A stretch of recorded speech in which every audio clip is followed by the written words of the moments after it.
হারানো রাম পাল ফ্যামিলি পরিবারের সকলকে স্বাগত জানিয়ে আজ আবার একটা ডেলি লাইফস্টাইলের ব্লগ নিয়ে চলে এসেছি। আজকের ব্লগে আছে বাঙালির জনপ্রিয় দুটি উৎসবের কিছু মুহূর্ত। আমার ফ্যামিলিতে আমি সেই উৎসবগুলো কিভাবে পালন করেছি সেগুলোই আপনাদের সামনে তুলে ধরতে চলেছি। প্রথম উৎসবটি হচ্ছে রাখি পূর্ণিমার দিনটা আমি কিভাবে কাটিয়েছি সেটা আপনাদের সঙ্গে শেয়ার করছি। সকালে ঘুম থেকে উঠেই ঘরদোর পরিষ্কার করে নিয়ে একটু রান্না বসিয়েছি, আর আগের দিন এই চানা ছোলা আর একটু রাজমা ভিজিয়ে রেখেছিলাম, এগুলো দিয়ে বানাবো ঘুগনি। দেখুন ছোলাটা খুব সুন্দরভাবে ভিজে গেছে, আর এক পাশে অল্প একটু ভাতও বসিয়ে দিয়েছি। আজকে সকালের জলখাবারে বানাবো চানা ছোলার ঘুগনি আর একটু লুচি, সঙ্গে দই মিষ্টি এগুলো তো আছেই। আর যারা লুচি খাবে না, বাড়িতে সবাই হয়তো সকালের জলখাবারে লুচি খেতে চাইবে না, তাদের জন্য ভাত করে নিয়েছি। এই ঘুগনিটা ভাত রুটি দুটোর সঙ্গেই খাওয়া যাবে, আর চাল কুমড়োর ঝাল করেছি যেটা ভাতের সঙ্গে খাওয়া যাবে। গত রাখি পূর্ণিমার দিন যেহেতু শনিবার ছিল, আমরা নিরামিষ খাই সেদিন, তাই নিরামিষই রান্নাবান্না করেছি। সমস্ত প্রিপারেশনে নিরামিষ হয়েছিল। এখন লুচিগুলো বেলে নিয়ে ডুবো তেলে ভেজে তুলে নিয়ে ওদের রাখি পূর্ণিমার জোগাড়টা করে দেব। আজকের দিনে বঙ্গভঙ্গ আন্দোলনকে কেন্দ্র করে 1905 সালে রবীন্দ্রনাথ ঠাকুর রাখি বন্ধন উৎসব পালন করেছিলেন। এপার বাংলা ওপার বাংলার সমস্ত ভাই বোনেরা মিলে এই অনুষ্ঠানটি সেদিন করেছিল। ভাইয়েরা বা দাদারা বোনেদের বা দিদিদের হাত থেকে রাখি পড়েছিল। এটাই ছিল সেই রাখি বন্ধনের মূল উৎসবের কর্মসূচি। আজকে পর্যন্ত সেই উৎসব বাঙালির আপামর বাঙালির ঘরে ঘরে পালিত হয়ে আসছে। আমরাও তার ব্যতিক্রম নই। রাখি বন্ধন উৎসব পালন করা হবে বলে সকালের জলখাবারে লুচি, বেগুন ভাজা, মিষ্টি, দই আর চানা ছোলার ঘুগনি বানিয়ে দিয়েছি। আর এদিকে রাখি বাঁধার জন্য একদম প্রস্তুতি শেষ পর্যায়ে এসে গেছে। মেয়ে ছেলের হাতে রাখি বন্ধন করে দিল, মানে রাখি বেঁধে দিল।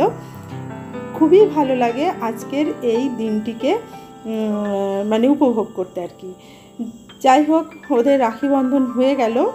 এরপর ওরা একে অপরকে একটু মিষ্টি মুখ করিয়ে দিল, আর ভালো হয়েছে বলে আমার ছেলে সার্টিফিকেট দিয়ে দিল মেয়েকে। দেখুন কত খুশি লাগছে ওদের।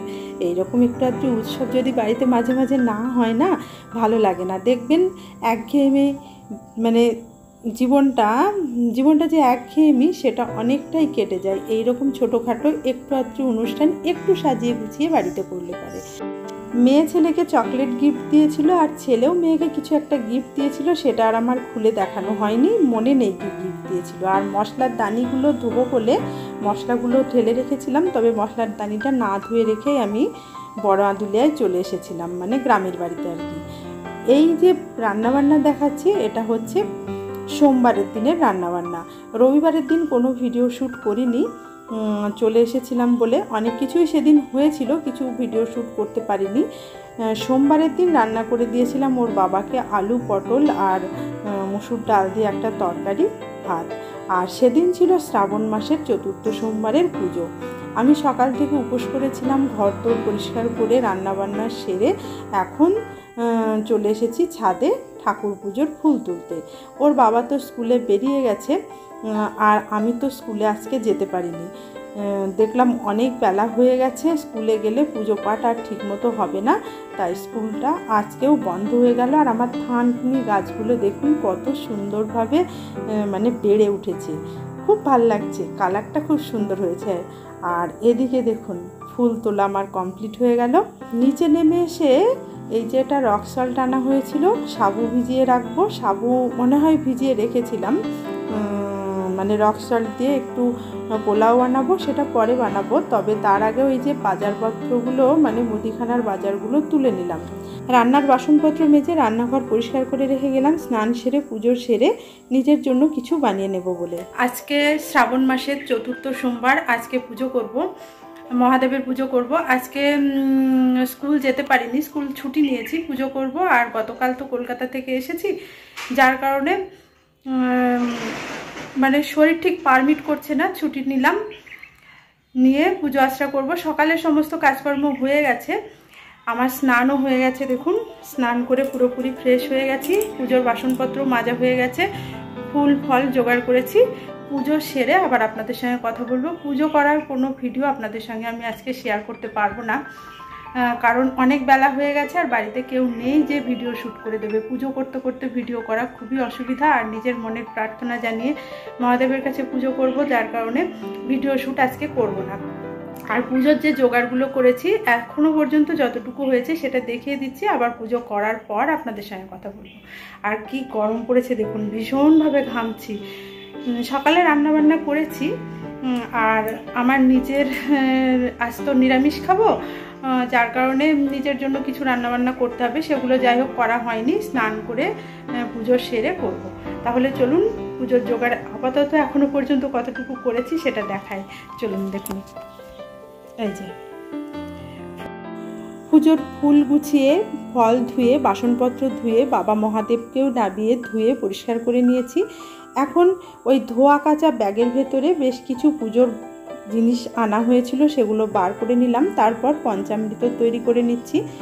গঙ্গা জল, কাঁচা দুধ, ঘি, মধু আর একটু শর্করা দিয়ে আমি পঞ্চামৃত বানিয়ে নিচ্ছি। আমি পুজো পাঠের নিয়ম ভালোভাবে জানি না, ইউটিউবের ভিডিও দেখেই এগুলো আমি শিখেছি আর কি।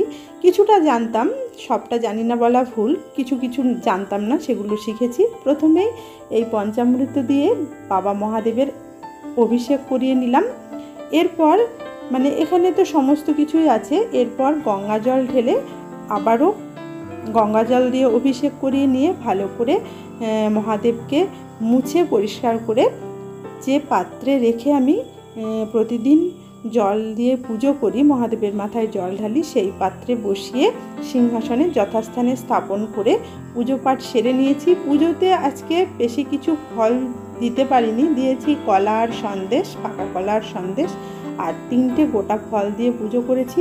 একটা মোমবাতি জ্বেলে দিয়েছি।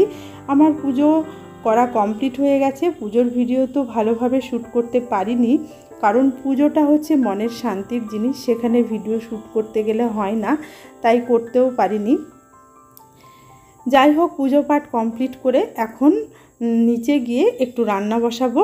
তবে রান্না আর করতে ইচ্ছে করলো না, জানেন, অনেকটা বেলা হয়ে গেছে, মোটামুটি 2টো বেজে গেছে। তাই ভেজানো সাবু ছিল, সেটাই মাখা করে প্রথমে একটু প্রসাদ মুখে দিয়ে সাবু মাখাটা খেলাম। ভেবেছিলাম সাবুর পোলাও বানিয়ে হাজবেন্ডের জন্য রাখবো, ছেলে মেয়ে তো নেই আর আমিও খাবো, সেটা আর হলো না। সাবু মাখাটাই রেডি করে নিলাম মুখে দেওয়ার জন্য আর কি। আর পুজোর আগেই পায়ে আলতা পরেছিলাম, দেখুন তো ভালো লাগছে না? পুজো পাঠ ছাড়া আলতা পরা হয় না, জানেন তো। আর এখন একেবারে সন্ধ্যাবেলায় সন্ধ্যা প্রদীপ জ্বেলে দিয়েছি। এখন ঠাকুরকে প্রসাদে দিয়েছি ফল। আপনাদের দাদা ভাইকে বাজার থেকে ফল আনতে বলেছিলাম, আপেল, পাকা কলা আর রসগোল্লা দিয়ে প্রসাদ দিয়েছি। একটু ধুনোও জ্বেলে দিয়েছিলাম।